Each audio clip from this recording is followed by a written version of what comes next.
आर्या श्रीमती दुलारी Singh college के YouTube channel पर आप सबका स्वागत है। मैं आपको DLED BTC सेकेंड सेमेस्टर में विज्ञान विषय में जीव विज्ञान पढ़ाऊंगा। आज हम पाठ 8 पढ़ेंगे। पाठ का शीर्षक है भोजन, स्वास्थ्य एवं रोग। तो इस पाठ में आपको हम पिछले वीडियो में खसरा, जुकाम और कर्ण फेर के बारे में बताए थे। आज हम आपको इसके आगे बताएंगे। तो आप सभी को इस लेक्चर में पढ़ाए गए पाठ का नोट्स तैयार करना है।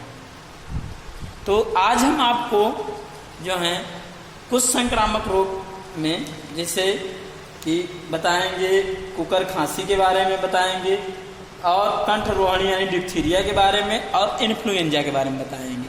तो चलिए शुरू करते हैं। आज का पहला टॉपिक है कुकर खांसी। तो कुकर खांसी है क्या? इसको वूपिंग कफ बोलते हैं इंग्लिश में। तो अब इसमें होता क्या है कि श्वसन मार्ग का यह अत्यंत उग्र और संक्रामक रोग है। जो कुकर खांसी होता है श्वसन मार्ग का उग्र और संक्रामक रोग होता है। तो बचपन में यह रोग बार बार होता है, क्योंकि बच्चों में कुकर खांसी, जिसको कुकर ढसवा भी कहते हैं, इसमें खांसी में इसमें होता क्या है कि बच्चे खांसते खांसते जो होते हैं कि मल मूत्र भी त्याग देते हैं। इसमें कभी कभी आंत भी उतर आती है, यानी अत्यंत उग्र और संक्रामक रोग होता है। तो बचपन में यह रोग बार बार होता है। तो इस रोग में खांसी तेजी से आती है। तो कुकर खांसी में जो होते हैं खांसी बहुत तेजी के साथ आती है। तो खांसी के साथ साथ अजीब सी आवाज भी आती है। इसमें होता क्या है कि खांसी जिसे उस जो आवाज आती है जिसे हूप कहते हैं, हूप। तो शिशुओं की 70% मृत्यु जो होती है इसी रोग से होती है। जो बच्चे होते हैं, बच्चों की 70% मृत्यु जो होती है यह कुकर खांसी के कारण होती है। अब कुकर खांसी के रोगजनक कारक यानी जो रोगजनक जीव होते हैं, किस जीव के कारण, किस सूक्ष्म जीव के कारण जो है कुकर खांसी बच्चों में होता है। तो सूक्ष्म जीव में है बार्डेटेला पर्टुसिस नामक जीवाणु द्वारा होता है। तो यह जो कुकर खांसी होता है यह बार्डेटेला पर्टुसिस नामक सूक्ष्म जो जीव होते हैं, जो जीवाणु होते हैं, जिसके जीवाणु के संक्रमण से होने वाला रोग है, उसी के संक्रमण से होता है। यह जीवाणु क्या करते हैं, बच्चे के शरीर के अंदर या व्यक्ति के शरीर के अंदर जो होते हैं यह एंटीजन विष पदार्थ उत्पन्न करते हैं। तो विष पदार्थ उत्पन्न करके कुकर खांसी रोग उत्पन्न कर देते हैं। तो अब रोग का प्रसार कैसे होता है, यानी एक से दूसरे में कैसे रोग का प्रसार होता है? क्योंकि संक्रामक रोग है तो रोगी व्यक्ति से स्वस्थ व्यक्ति में पहुंचेगा। तो रोगी के सीधे संपर्क से यानी डायरेक्ट कांटेक्ट से हो रहा है। तो बिंदुक संक्रमण से जो रोगी व्यक्ति के छींकने से, खांसने से जो उत्पन्न बिंदु कण होते हैं वह वायु में मुक्त हो जाते हैं। तो वायु के माध्यम से ही एक से दूसरे में इनका संक्रमण होता है। और रोगी के संक्रामित पदार्थों से, यानी रोगी व्यक्ति अगर किसी पदार्थ का उपयोग किया तो वह पदार्थ भी क्या हो गया, संक्रमण हो गया। तो उस पदार्थ के संक्रमण से भी, अगर उस संक्रमित पदार्थ का उपयोग अगर स्वस्थ व्यक्ति कर रहा है तो उसमें भी रोग हो जाता है। अब इस रोग का उद्भवन काल कितना होता है, यानी ये रोग जो होते हैं कब इसका उद्भव होता है, यानी कहने में वायरस जब जीवाणु या बैक्टीरिया जो होते हैं वह शरीर के अंदर जब प्रवेश करते हैं तो प्रवेश करने के बाद तुरंत तो रोग नहीं उत्पन्न करते, पहले उनकी संख्या बढ़ती है, यानी अपनी संख्या बढ़ाते हैं। शरीर के अंदर पहुंचकर जो होते हैं कोशिकाओं के अंदर पोषक पदार्थ प्राप्त करके फिर जनन द्वारा अपनी संख्या को बढ़ाते हैं। जब संख्या बढ़ा लेती है तब जाकर के रोग उत्पन्न करते हैं। तो 7 से 14 दिन लग जाता है। तो उद्भवन काल कितना होता है, 7 से 14 दिन। और संक्रमण काल यानी रोग का जो संक्रमण होता है वह कब तक रहता है?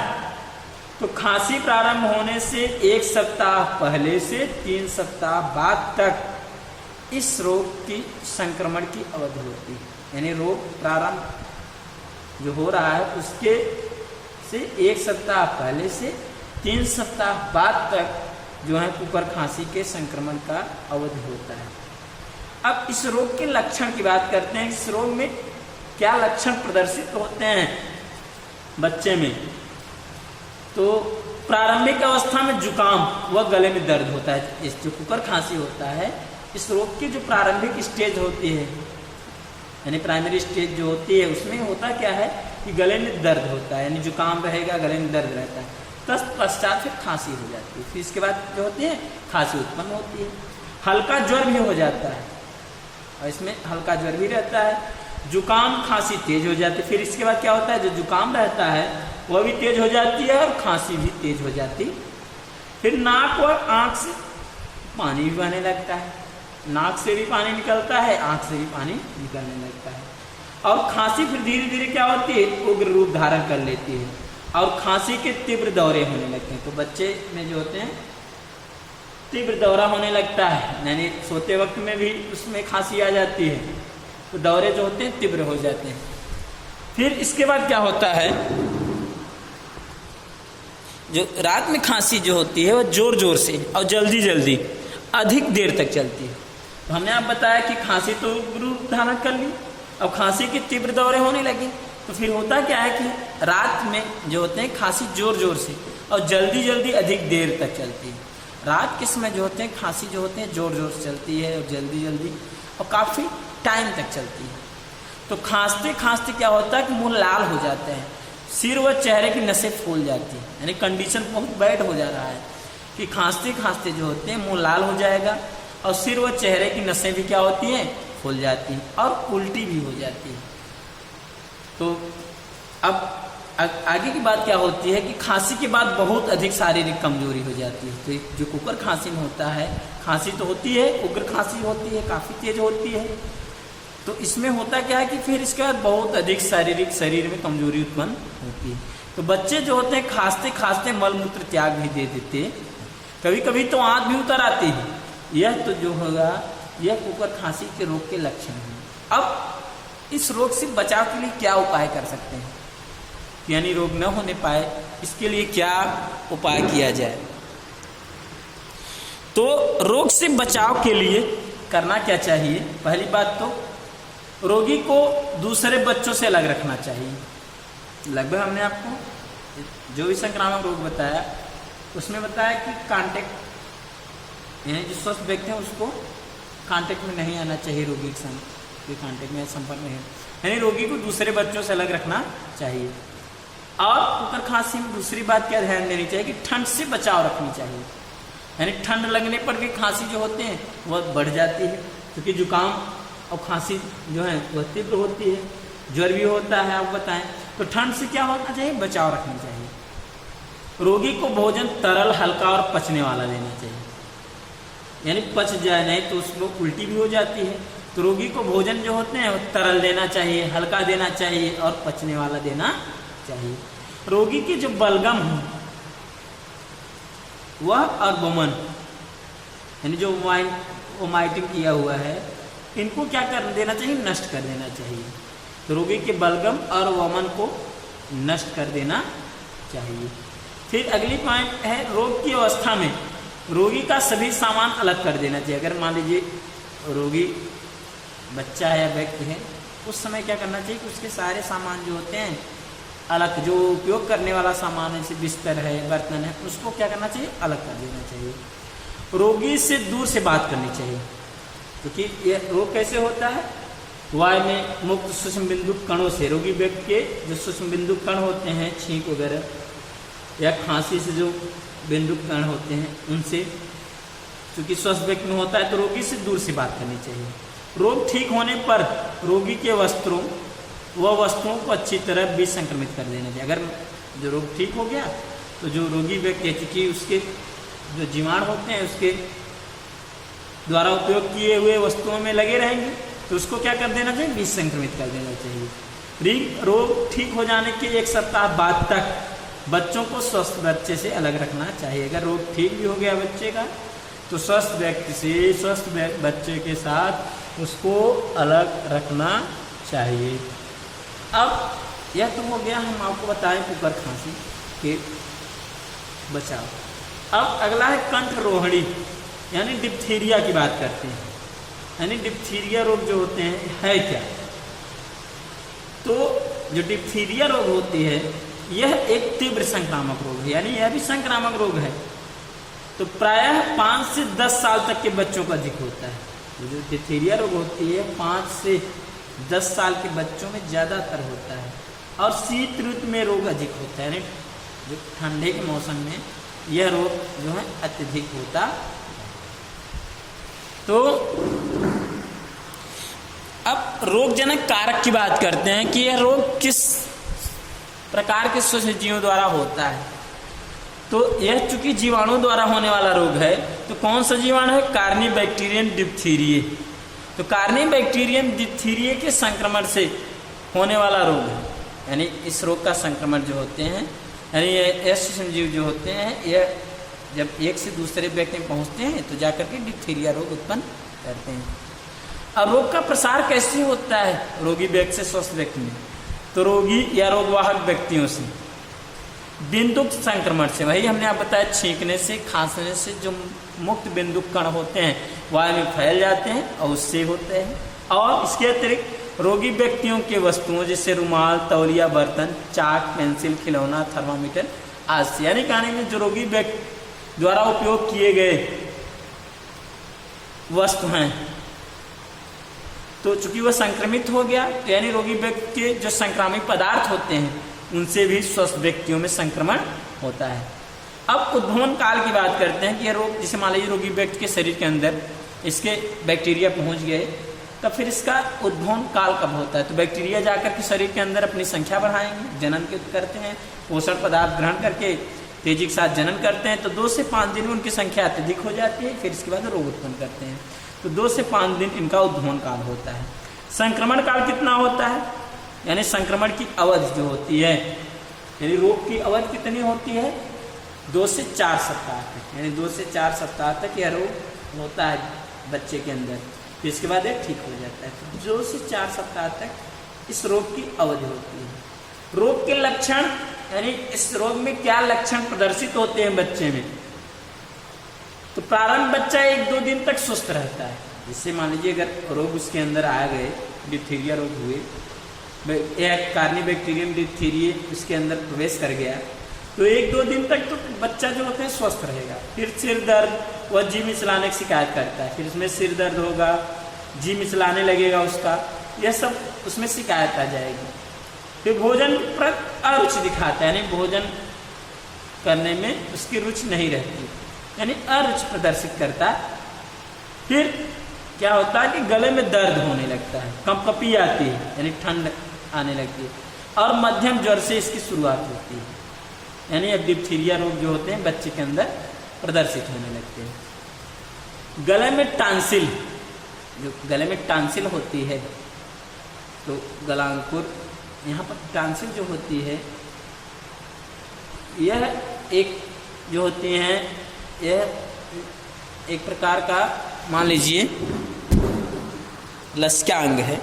तो इसमें होता क्या है, सुरक्षात्मक अंग होती है। तो यह टांसिल पर एक भूरी झिल्ली दिखाई पड़ने लगती है, गले में उपस्थित होती है और नीचे की ओर फैलकर श्वसन में कठिनाई और फटी आवाज उत्पन्न करती है। तो टांसिल जो होती है यह भूरी झिल्ली दिखाई पड़ती है टांसिल पर और नीचे की ओर फैल जाती है। तो श्वसन में क्या करती है, कठिनाई उत्पन्न करती है और आवाज जो भी बच्चे की रहती है वो फटी हुई निकलने लगती है। गले पर सूजन से गर्दन मोटी दिखाई देती है, क्योंकि गले में इसमें क्या होता है, टांसिल फूल जाती है, झिल्ली के रूप में फूल गई तो उसमें सूजन भी आ जाती है और गर्दन मोटी भी दिखाई देने लगती है। नाक भी प्रभावित हो जाता है, जिससे नाक से खून मिश्रित तरल स्राव निकलता है। तो नाक जो होती है क्या होती है, वह भी प्रभावित हो जाती है इसके संक्रमण से, और नाक से खून मिला तरल जो होते हैं पदार्थ जो होते हैं स्रावित होने लगते हैं। अब इस रोग से बचाव कैसे करेंगे? तो रोग से बचाव के लिए क्या करते हैं कि बच्चे के अस्वस्थ होने पर यानी तुरंत ही चिकित्सक के पास ले जानी चाहिए। अगर बच्चे की स्टार्टिंग में हमने आप बताया कि बच्चा 1-2 दिन तक सुस्त रहता है, तो सिर दर्द और जी मिचलाने की शिकायत करता है, तो यानी कहने में अस्वस्थ हुआ तो तुरंत ही क्या करना चाहिए, चिकित्सक के पास ले जाना चाहिए। और बचपन में एक बच्चों को एक ट्रिपल वैक्सीन का टीका होता है जिसको DPT कहते हैं, क्योंकि 3 रोगों का टीका है, डिप्थीरिया, पर्टूसिस और टिटनेस। तो डिप्थीरिया का है जो हम आपको बता रहे हैं कंठमोड़ी, पर्टूसिस कुकर खांसी बताया ही है, और टिटनेस। तो 3 रोगों का एक ही टीका आता है जिसको ट्रिपल वैक्सीन कहते हैं, उसको जो है बच्चे में लगाना चाहिए। तो DPT यानी डिप्थीरिया का टीका लगवा देनी चाहिए। अगली बात है, तो रोग से अगली पॉइंट है, बच्चे को रोग की अवधि तक अलग खुले हवादार कमरे में रखना चाहिए। क्योंकि संक्रामक रोग है तो आपको पहले से क्लियर है कि संक्रामक रोगों में क्या होना चाहिए कि रोगी व्यक्ति से दूर रहनी चाहिए।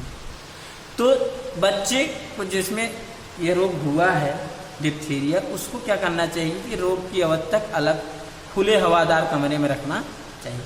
अन्य बच्चों को रोगी बच्चे के संपर्क में नहीं आने देना चाहिए। जो दूसरे बच्चे हैं उनको उस रोगी बच्चे के संपर्क में नहीं आने देना चाहिए। क्यों? क्योंकि रोगी व्यक्ति के जो होते हैं संपर्क से यह भी रोग होता है। आगे पॉइंट है, रोगी व्यक्ति के नाक व गले द्वारा विसर्जित पदार्थों को जलाकर नष्ट कर देना चाहिए। जो रोगी व्यक्ति हैं, अब उसके जो नाक व गले द्वारा जो उत्पन्न पदार्थ हैं उनको क्या करना चाहिए, जला करके नष्ट कर देना चाहिए। क्योंकि हमने आपको बताया कि रोग एक व्यक्ति से दूसरे में जो रोग का संक्रमण होता है वह रोगी व्यक्ति के बिंदुक संक्रमण से होता है और रोगी व्यक्ति के जो संक्रामक पदार्थों से होता है।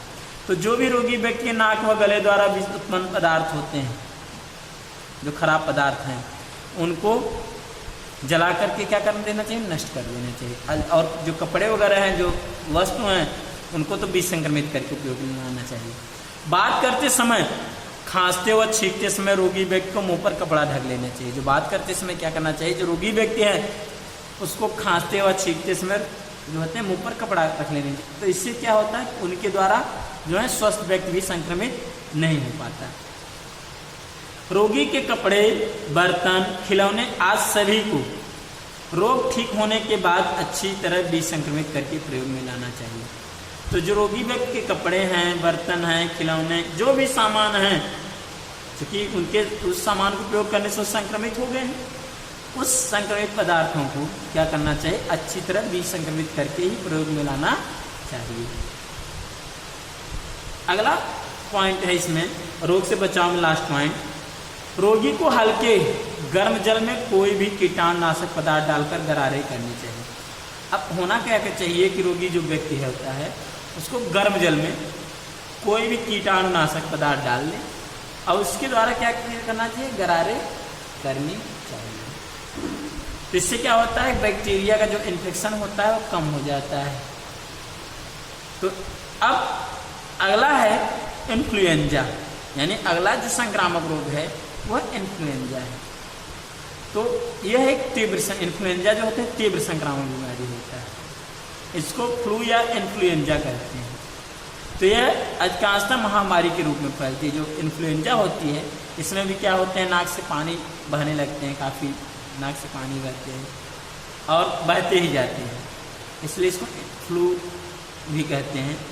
तो अब यह रोगजनक कारक इसके होते क्या है, यानी किस सूक्ष्म जीव द्वारा ये रोग उत्पन्न होता है। चूँकि इन्फ्लुएंजा जो होते हैं यह वायरल होते हैं, वायरस द्वारा होने वाले रोग होते हैं।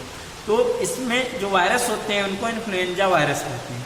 तो यह रोग इन्फ्लुएंजा वायरस के कारण होता।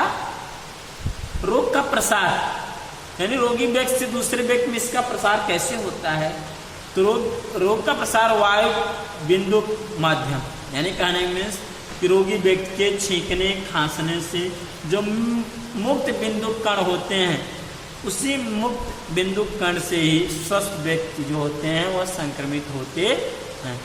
और इसके अतिरिक्त रोगी व्यक्तियों की वस्तुओं द्वारा, यानी रोगी व्यक्ति की जो प्रयोग किए गए वस्तु हैं वह वस्तु क्या हो गए, संक्रमित हो गए। उस संक्रमित पदार्थ वस्तुओं का उपयोग करने से स्वस्थ व्यक्ति में हो जाता है।